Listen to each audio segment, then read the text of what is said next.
Welcome to the Future of Sharing, the series where we're going to look hard at the question, how can the sharing economy work for everyone? And I'm Pete Leiden, I'm the founder of Reinvent, and we have a special guest here for our interview today, and that's the former mayor of Philadelphia, Michael Nutter. Great to have you here. Pete, thank you. So, one of the things about your story is you just recently left office. Yeah. And we were in office for 8 years. Yeah. And so, when you first came into office, there wasn't a sharing economy, or no one was really talking about a sharing economy. And so talk a little bit about from your early years of what first kind of made you aware of this new kind of economy, and what were you thinking when you first kind of came in contact with it? A lot of things have changed over the last 8, 10, certainly 15 years. There are companies in existence today who are recently celebrating their 10th anniversary. And so a lot has happened in the last decade or so. I think the first real interaction and almost kind of a public policy engagement for me, if I'm remembering correctly, about shared economy was probably Zipcar, which at some point was a new concept, a little different than going to a place where you would rent a car. They had specific spaces on the street, so we had to create those spaces in the government, and that car went there. That specific car was in that space, and then you did your transaction however you did it. I think folks got a key fob or something and could access that vehicle. That was a kind of a different model than going to, I'm not going to give free advertising to the car rental agencies, but that had been the tradition. You either went to the airport or in downtown Philadelphia, a couple of the agencies had specific places, and that's how you got your car. And so that was a very different kind of experience, and there was a battle between Zipcar and some other company, and so I think for me that was probably the first engagement. Now, of course, we have Uber, Lyft, and of course Airbnb, which is a very different model than the traditional hotel model. But when you think about it, this is actually a very old model.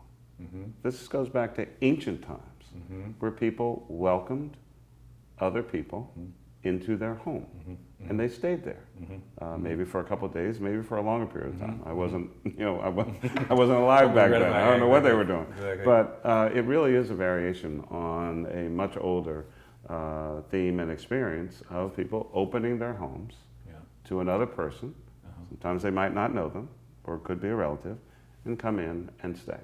And so we're going to see more and more of this kind of economy. It's about community. There are more people living in cities in the United States of America and around the world than at any time that we can go back virtually in recorded history. People want to be near each other. They want to have a shared experience. They want to experience things together, and technology allows them to do that. We take photos with our friends, and then we electronically send them somewhere else to say, we're having a shared experience right now. And so this is going to continue. It's not a wave, it is the future. Yeah, no, it's totally. We actually, funny enough, we've actually had the founder of Zipcar on here, Robin Chase. Actually, she was talking about the early days of when she was very much a pioneer in this whole space. So, 8 years. So the early days were the Zipcar. Now, was that seen as, from a public point of view, that was like, was it welcomed as, oh, this is great, is it a new way to do it, or was there? It was. I think the word of the day continues to be, it was disruptive. We didn't understand it. What do you mean that somebody's going to park a car on a street and we're going to give them space? Generally, on most public streets, especially in a downtown area, those are parking spaces. They have a meter that you put coins in, which of course now you don't necessarily do anymore in many situations. You have an app on your phone that allows you to put time on a singular, like a kiosk or something, that tells the person, the enforcement officer, that you have paid for that space. So even in that industry, it's continued to evolve. But it was very, very different, tremendously disruptive. And it took us a little while to kind of figure it out and what to do and what was appropriate and what's the balance. And you're taking away parking spaces for people who have cars so that people who don't have cars can take that vehicle from that designated space. So again, very disruptive in the industry. Huh. Now your experience, can you talk a little bit more of the evolution of that? So you had some early experiences with Zipcar. You're running the city for 8 years. Can you just walk us through a little bit of as you kind of more and more of this kind of came on your desk or you started being aware of it? Talk a little bit about how you started to learn about it, understand it, engage it. You know, we one of the things about Philadelphia generally, we're usually either leading the parade or we're the last to join. There's really not much in between for Philadelphia, but we are often in the vanguard on any number of different things. And we can talk about where did that come from and where did that? I was just I don't know. It's William Penn and the Quakers finding new property and starting this community. It's Ben Franklin and the many great inventions that he put forward. So there is an innovative or innovator spirit in Philadelphia. There's an entrepreneurial spirit. Philadelphia was once called the workshop to the world. I mean, we made all kinds of things, almost everything made in Philadelphia. And so I think that spirit is alive and well. I wanted to embrace it. Again, when you think about what's happened in Philadelphia after about 60 years of population decline, during my time as a mayor, 8 straight years of population growth, much of which fueled by the millennial population, 101 colleges and universities in the tri-state area, many of those young people staying. They're innovative. They want new and different and creative activity in the city. And it was my view that we had to embrace that. So different ideas come along, some maybe more controversial than some others. But my view on it all was, what is this about? Does it provide new or better service to our citizens? And is it something that we as a city can or should embrace? And so I always wanted to know what the newest thing was or what was going on different. And we also get ideas and we learn from other cities and other mayors. And so through the U.S. Conference of Mayors or other gatherings, we learn about what's going on all across the United States of America in some pretty intense direct ways when we get together and talk about these things. In fact, my understanding is you were the head of the whole conference at one point. I was president. It's a 1-year term from June of 2012 to June of 2013, which also was during the presidential election year. So that was a lot of fun. So in this project, we're actually looking at that phenomena, as you mentioned, of people moving back, particularly millennials moving back to cities. Was part of besides your own open-mindedness and wanting to be innovative, was there a pressure or political kind of interest in these new constituents kind of going with the flow where they wanted to go a little bit, or was there any feedback from them? Again, when I was a member of City Council and certainly as mayor, I spent a lot of time out in the community in a variety of ways. New neighborhoods taking on their own, in Philadelphia, generally called attitude, taking on their own persona. And again, empty nesters moving in from the suburbs, millennials staying after completing college or university, diverse immigrant population, again, bringing new cultures, new foods, new ideas, new ways of engaging in what we call a diverse community. And so I'm seeing all of this taking place, and sometimes you have to step back a little bit and take in what's going on in its totality. And then from a government perspective, what can we do to support entrepreneurism? What can we do to support innovation? And sometimes it is literally showing up at an event. Putting the thumbprint or the kind of good housekeeping seal of approval from the government on something, but we're not in charge of it. It's happening organically, and Many days it's encouraging it, it's talking about it, it's supporting it, and some days it's just getting out of the way and letting it happen.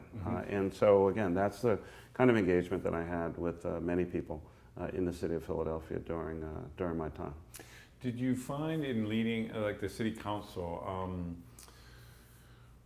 was it a general feeling that you had that what others had, or was it something you had to bring people along, or you had to really work with folks to kind of get them opened up to like, oh, this is a different way of doing it? Sometimes, but certainly all of the ideas did not emanate from the mayor's office or from the city administration.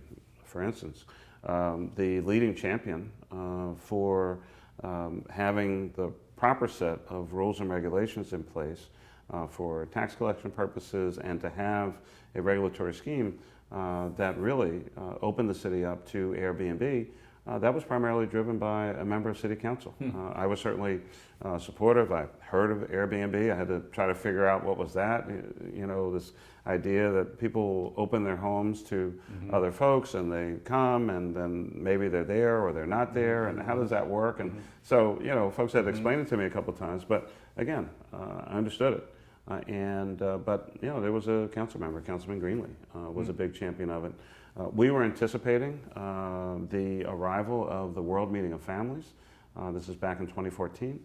Was that the Pope? That's and then the papal visit that went along with it. The World Meeting of Families is a convention or a conference in and of itself, which sometimes the Pope attends. And in this particular case, we were anticipating that Pope Francis was going to come and, you know, possibly bring, you know, close to 1 million of his closest friends with him. So we talked about the need to have more options for folks. We have tons of hotels in Philadelphia, but I mean, they'd never be able to take, you know, all of that population flow. And you know, we're a city. We want to have as many options, good options for people as possible to enjoy Philadelphia. Hotels did very well during the visit, but there were a lot of hosts for Airbnb as well. And so these are two very different models in many, many ways. You've got your standard, you know, 200, 250, 700 room bricks and mortar hotel. That's one concept. And you have your, you know, row house or standalone house that someone owns, lives in a community, and is engaged in bringing people into their home and hosting them. Those are two very, very different models, and two very different experiences for the person who is the recipient or who is being hosted, if you will. Well, before we leave this example of the Pope, I mean, could you have even pulled that off without some kind of distributed model of housing people, or was it? It would have been more going up and down the whole coast. It would have been more challenging, or you know, you have folks, you know, pitching tents and sleeping in the park and all that kind of stuff. And we were prepared certainly for a number of contingencies, but there's no question about it that it was a richer and fuller experience that many people had to be able to stay in the homes of hosts in Philadelphia, in the Philadelphia suburbs, and it certainly enhanced the experience. And so, you know, whether you stayed in a hotel or whether you stayed at an Airbnb, I mean, you had a place to stay, but I think you had a richer and fuller experience when you're staying in someone's home. Most likely, in, you know, 4 out of 5 times, the host is probably there. And so you have a level of engagement, human contact, which is really what Airbnb is all about. It is an essential component. It is a prime model of the shared experience. It's about the engagement between and among folks. And so Airbnb brings people together in ways that are very, very different than some other models. Which we'll get into in a second here. But just sticking with this idea, so part of the preparation, my understanding is before the arrival of the Pope, you actually had some kind of deal around taxes or around regulation that you kind of figured out that worked for your city and worked for everybody. Could you tell? I mean, this is a kind of forum where we can go into the weeds. So tell us a little bit about what was that and what made it work for everybody. And how did it? In any number of situations, again, because this is a relatively new and/or different model for a city or even for a state. in some places there may not be a category in the regulatory scheme that how do you even categorize this?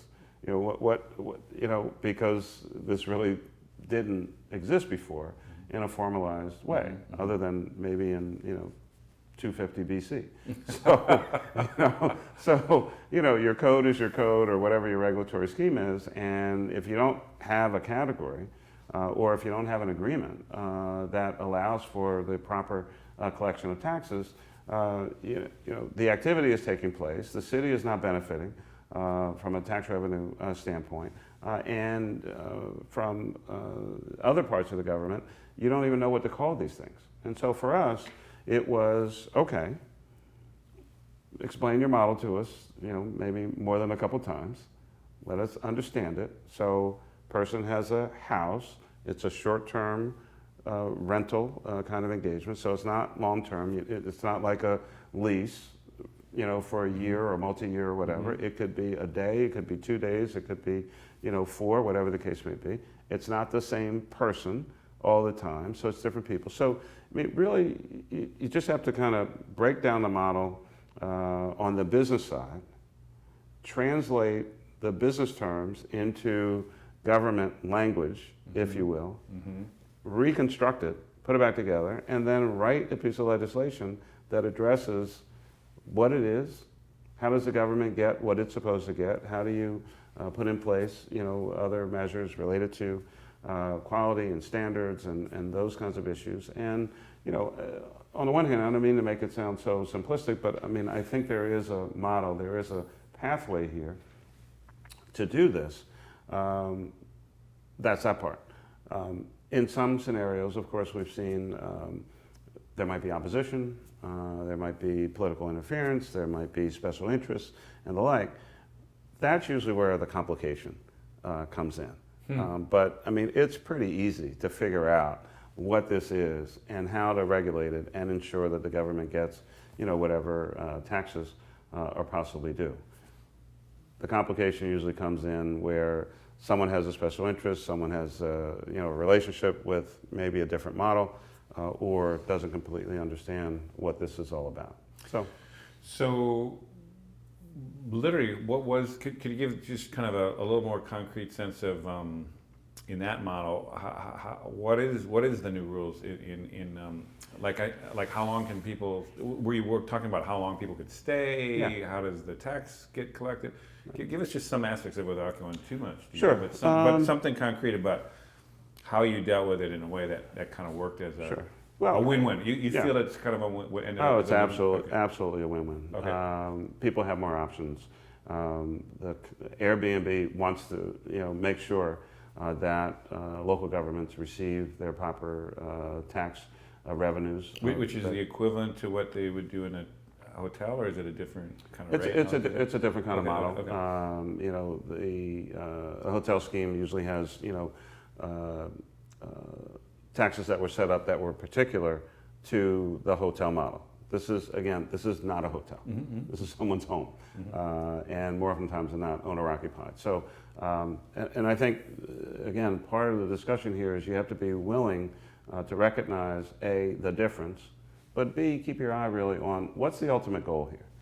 People should have as many options as possible. The homeowner or the building owner, again, sometimes owner-occupied. What is their role in this? What's their responsibility? Where does Airbnb sit in that transaction between the host and the person who wants to be hosted? And so our model was bring all the respective entities that need to be involved in this discussion, from the housing side, from the building inspection side, from the revenue side, and a variety of others, all sit in a room at the same time, hear this. What is the it here? And get feedback from them in terms of what do you need to be able to do your job on the revenue side. So, you know, who's paying the taxes? Where does it come from? Who's a tax-paying entity? Who's collecting? All of those kinds of elements. And then you get your legislative people hearing all this to address each one of those concerns. And you write a piece of legislation that, you know, makes some sense and that people can understand. Now, how did you, I know one of the issues that have come up in these things is like, how long can people stay and, Yeah. and kind of, some people think, is there a disruption in the neighborhoods or something like that? Yeah. How did you guys deal with that? Did you think about that? I mean, Yeah. obviously, No, balance that somehow. it came up. You know, I mean, again, obviously there is a difference between a short-term stay and, you know, a lease. There are, you know, I think not many regulations on the hotel side about how long someone can stay in a hotel. It's a hotel. You know, you want to stay there for a month, have a ball. But it is a little different on the residential owner-occupied situation, and in most instances, we're really not seeing that on the Airbnb side of things. It really is for primarily short-term rentals or short-term hosting experience, and so we've written in provisions that deal with those kinds of issues, how an Airbnb hosted host home or place is categorized in the Philadelphia Code, and no one would ever confuse an Airbnb host with a hotel. Mm-hmm. They're completely different entities. And so I think, again, unless you have an axe to grind, if you really look at all of the individual elements, you will very easily and clearly figure out that these really are two different and very separate models. Let's deal with facts and fundamentals, while also being sensitive, certainly, to some of the concerns that people can legitimately have, and that's around, issues related to the affordable housing market in a particular community, or are there gentrification issues? Where's the money going? And recognizing that, in the hotel environment, you pay your money across the counter and it goes wherever it goes. Mm-hmm. The Airbnb model, that person who just hosted you, the overwhelming majority of those dollars are staying with that person. What are they doing? They're supplementing their income. They're renovating their house. They're sending their kids to school. It's a second source of income for them. And so I think when you talk to elected officials, helping them to understand your constituents are engaged in a relatively small business enterprise, but there are possibly a lot of them doing it, which is also putting money in your economy. They have to buy goods and services, which is putting more money in the economy. They may have to bring someone on to give extra cleaning, for instance, of their house to make sure that it's up and ready. They're buying, I'm sure, more towels, toilet paper, whatever else is going on than they would normally use in their normal home experience. And so you really have a new business enterprise going on all over the city in a variety of different places, all focused on more people, more community, tourist dollars that otherwise would not be in the neighborhood. Mm-hmm. If you look at the city of Philadelphia, and a great hospitality community, tremendous number of hotel rooms, primarily in Center City. Person books a room wherever they book that room, they're more than likely going to go to dinner or some event or some activity in proximity mm-hmm. to the hotel. And that's fine. In the Airbnb model, those homes could be in West Philadelphia, North Philadelphia, the Northeast, the Northwest, South Philadelphia, or along the river wards. And when the person or in Center City, when the person stays there, mm-hmm. they are much more likely mm-hmm. to go to a neighborhood place who would never see, in many instances, a tourist, or more importantly, or at least equally important, tourist dollars in that community. And so I think getting that message out and helping people to understand what this is really about and what it's not is significant and very important. Interesting. And so given that, again, for folks who don't know Philly, would that also apply to neighborhoods that, are more, not as fully developed and as, affluent or something? So these are all different kind of neighborhoods we're getting access. Yeah, I mean, I think, increasingly you're going to see activity, certainly in neighborhoods that, again, for instance, would not normally see mm-hmm. Tourist activity or tourist dollars. You can start to look at, where do we have coverage and where do we want more coverage? Mm-hmm. As you kind of lay out where mm-hmm. are all the various hosts in any city, mm-hmm. And do you want to start approaching or making some inroads into other parts of the city, letting people know, here's an opportunity, this is what's involved, this is what you can do. You'll make some supplemental income. It's not a full-time job. It's not something that's going to happen every day, depending on the activity and the listings. But it is an opportunity for you to do something very different. Maybe your kids have moved out, gone to college. You have an extra room, or you have an add-on to the house or something like that. It's a way to literally monetize what for most people is the most valuable asset, the most important asset they're ever going to have in their lives, which is their home. So we got it. Well, you got the convention coming, so I'm assuming there'll be a lot more use for it. There's a lot of Airbnb activity in Philadelphia right now. So get your place early. If you don't have your place, you might want to get it soon. I should. Well, the sharing, we're talking about the sharing economy here, not just in the home sharing, and we did touch a little bit on the other issues. How did you, so we talked a little about Zipcar, which is kind of an early version, but what do you make of this, the transportation side of the economy? And that again is a kind of a disruptive one, but one that's gotten kind of controversial in some ways. How did you guys deal with that? Yeah, so, there are any number of companies out there, but the two I'm most familiar with, of course, are Uber and Lyft. And they're really kind of going at it from time to time.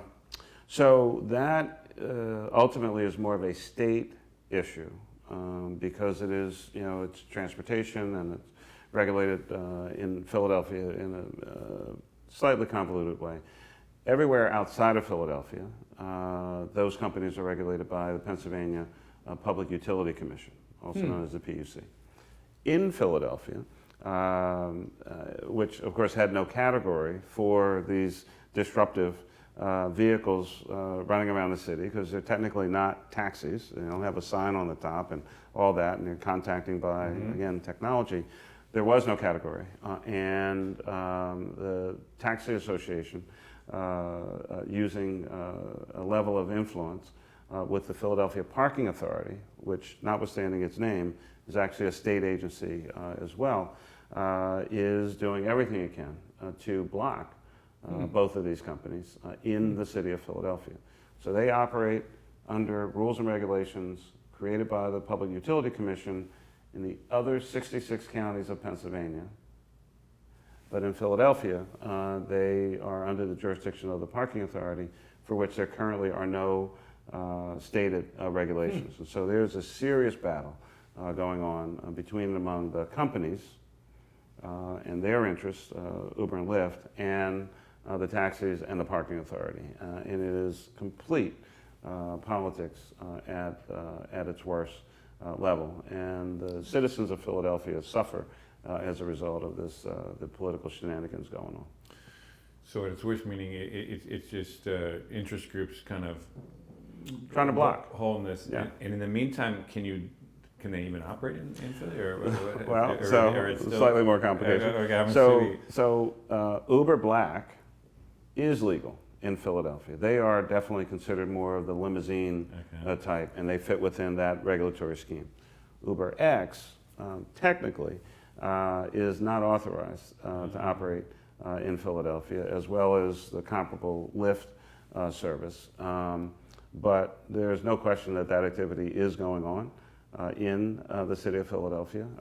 Both of those companies are operating, but without, at the moment, the necessary official regulatory scheme that otherwise would allow them to operate. But they are active in Philadelphia. Now, given that you had your perspective of the whole president of the whole the Mayor's Association, is that just an oddball Pennsylvania Philadelphia thing, or is it more of a municipal issue for most cities? I mean, the way we're dealing with it is unfortunately a fairly oddball kind of way of dealing with it. But at the Conference of Mayors, and I remember this, this was a year or two ago, big floor fight about taking a position with regard to, in essence, either supporting and encouraging the Uber and Lyfts of the world to operate in our cities, or taking aside the way it was characterized, or taking aside of the traditional taxi cab model. And many of us, and I was leading that charge, were for the more disruptive new different, innovative technology. Because as mayor, I think one of our main jobs is to do what's in the best interest of our citizens first. They should have as many options as possible. And in many instances, taxis are either dominant or have the entire market to themselves, and there are no other choices or options for citizens, and they get whatever service they get. More often times than not, the new disruptive technology is coming in with different service, better service, upgraded service, and is a threat to the dominance, in this particular instance, of the taxi industry. And so they pay for medallions to be able to operate their service, and the Uber and Lyfts do not, because there is no medallion for them to get. It, again, is a different business model, and this is all about politics.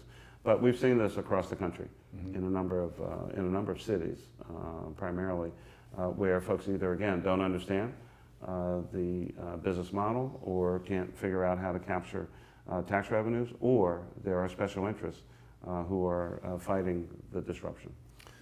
So we've talked about the two major categories. There's other areas like, sharing bikes, municipal bikes, or bike share. We have a bike share program. We have a bike share program. There you go. Yeah. Now that was pushed and supported by the government. Okay, we pushed that, and there are different models about that. We have a corporate sponsorship through Blue Cross Blue Shield.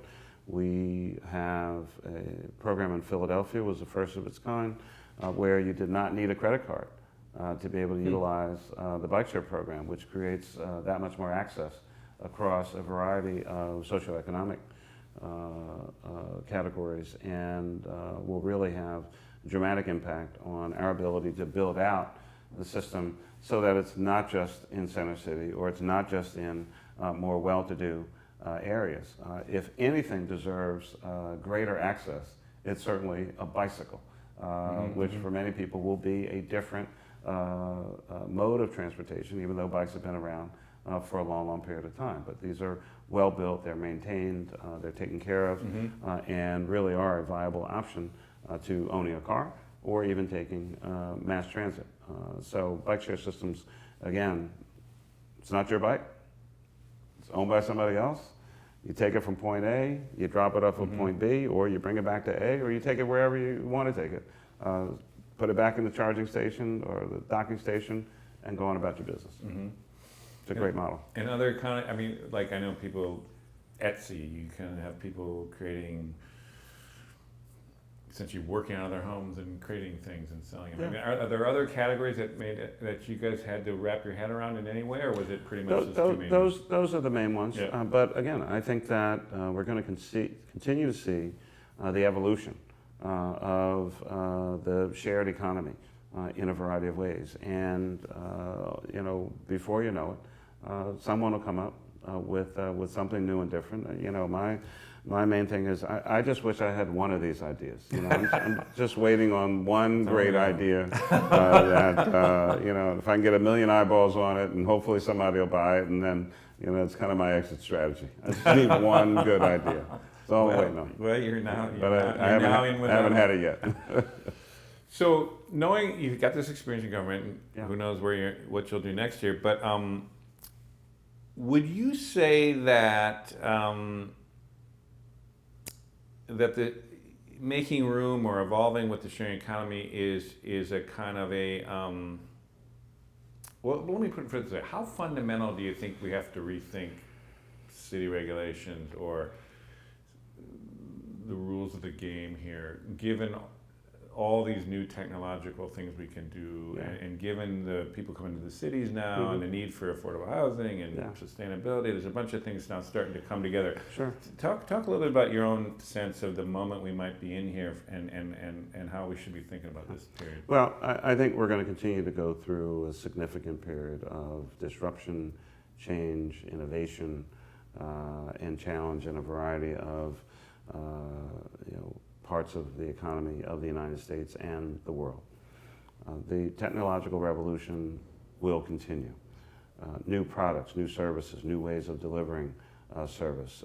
We're seeing increasingly on the food side, where it's pre-prepared and it's actually good, or it's made for you and you can just take it home and even somebody like me in 30 minutes you could have a great meal,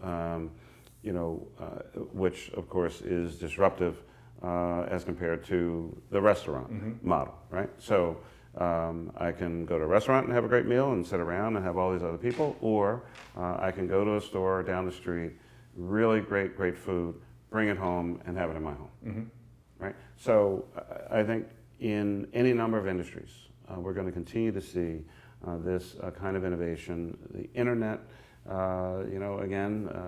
some tools can be used for great good and some used for great evil, but the world continues to shrink because we are closer to each other by way of the internet. We're going to continue to share more information. Ideas are going to be created and then implemented at the speed of light. People are making things with 3D printers that you can actually utilize. They're not just nice, pieces on your desk. They're going into production. They're being used in medicine. I mean, all of these things will continue to evolve. They will know no bounds because there is no real boundary for the human experience and what people can think of and dream of. And in this world, in the 21st century and beyond, you'll actually be able to put a lot of those concepts and ideas into practice much quicker. The technology will continue to allow us to think it, design it, build it, market it in a much more compressed period of time, and then expand that out to the rest of the world in a relatively short period of time. So what would be the role of people running governments in cities, particularly in this kind of period? What's the advice you'd kind of give to people? Pay attention, be open, ask more questions about what you don't understand, and it's okay to not understand it all. If you understood it first, it probably would have been your idea. But just because you don't know what it's about, just because you don't necessarily understand it at first, if they have to explain it to you 10 times, take the 10th explanation, and on the 11th, the light bulb will go off, and always try to figure out, how does this help improve the quality of life for my citizens? How does this create a new opportunity? How can we, my city, whatever city, best utilize this idea, this technology, this innovation, this disruption, and again, be practical. What's on the other side? Where's the opposition going to come from? Is this the fight to fight? As they say, you can't die on every hill. So, is this the battle for me, or do I need to let others, lead a charge and just kind of let some things happen? I think with more and more people coming to cities, with the growth of technology, with the innovation that's coming out of young and not so young folks, I think the role of mayors is to some extent almost like the air traffic controller. I mean, you just need to see where it all is, where it's all kind of happening, make sure all the planes land and everybody's safe.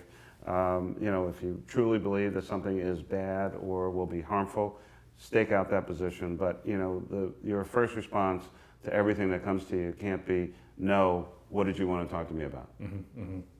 Right? I mean, we have to open ourselves that much more and embrace the possibility of change. There are things that we're doing today. There were things that we were doing 40 years ago that were new, different, and disruptive in their time. And today they're standard operating procedure. Today they're, what do you mean? What do you mean they used to do it, some other way? So there's always going to be change. There's always going to be disruption. And what I say back home is, Philadelphians love change, as long as things can stay the same. How's that working out for you? It's a tough fight every day. But you feel like, so as we're kind of wrapping up here, you sound very optimistic and kind of about your thinking. But that said, are you worried at all of that there's a kind of a politic that's emerging in cities now that are backlash to some of these changes, and that we have some kind of relatively narrow window to figure this out, or do you feel it's just all part of the process and we're working through it? I think it's really more the latter. It's just it's a push and pull. It's a, again, some people want to be leaders in some areas. Some, you'll have to kind of drag them kicking and screaming. We're still dealing with human beings, and it's human nature to be somewhat skeptical of what we don't understand. But it's also human nature that there will always be a few people who can see the future before a number of other folks, who will struggle with the first version or first iteration of whatever the thing is, today, retool it, bring it back, possibly fail, get up from that failure, and the next thing you know, here's a new thing. The first cell phone probably didn't work that well. I tell young people all the time, who, like they can Google it. Oh, that didn't exist until a little while ago either, right? Yeah. That, people used to carry a phone in a bag with a huge battery. Right. They would laugh if someone showed them something like that today and said, "I'm going to carry that around? Are you serious?" Yeah. So, and then they continue to shrink and shrink and shrink, and now it's, they fit in your pocket.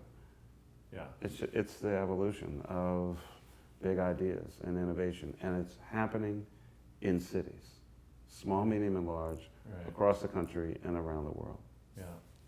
So if you had to look out in, let's say 5, 10 years, looking back on, we're back in the conversation here, are you confident and optimistic that we'll have figured this whole new thing out and it'll actually be running fine? I think